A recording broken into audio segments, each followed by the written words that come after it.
Last week, a fire tore through a flat in South Dunedin. 2 bodies were found following the blaze, those of Anastasia Neve and David Clarke. And today, police revealed their deaths occurred before the fire and were due to foul play.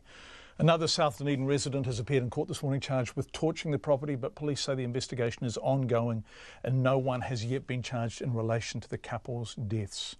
Our Otago Southland reporter Timothy Brown has been following the case and filed this report.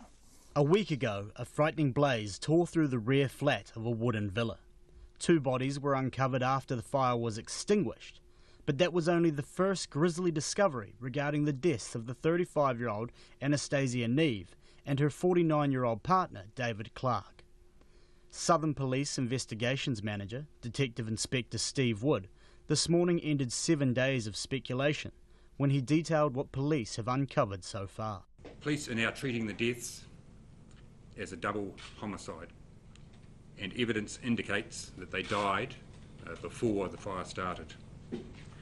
The forensic pathologist has completed the post-mortems and the bodies have been returned to the families. However, police are not releasing the cause of death at this time, as those details are significant to the investigation. Police have arrested a 46-year-old man following a search at an address near the victim's house. Steve Wood says the man has been charged with arson, though he hasn't ruled out further charges, and says police are investigating several other persons of interest.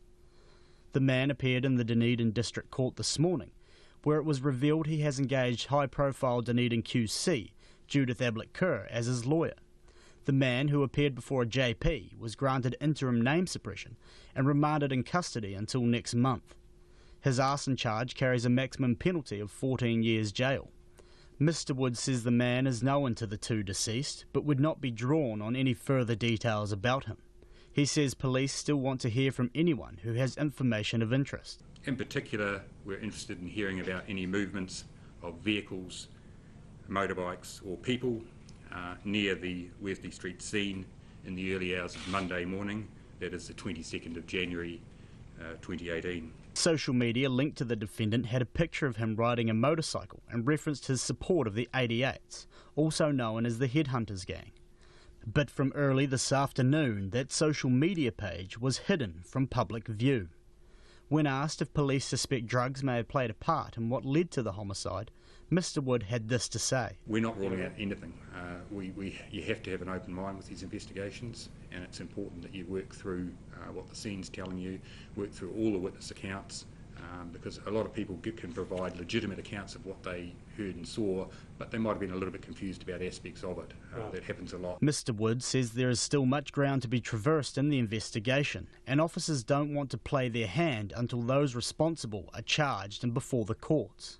In Dunedin, for Checkpoint, Timothy Brown.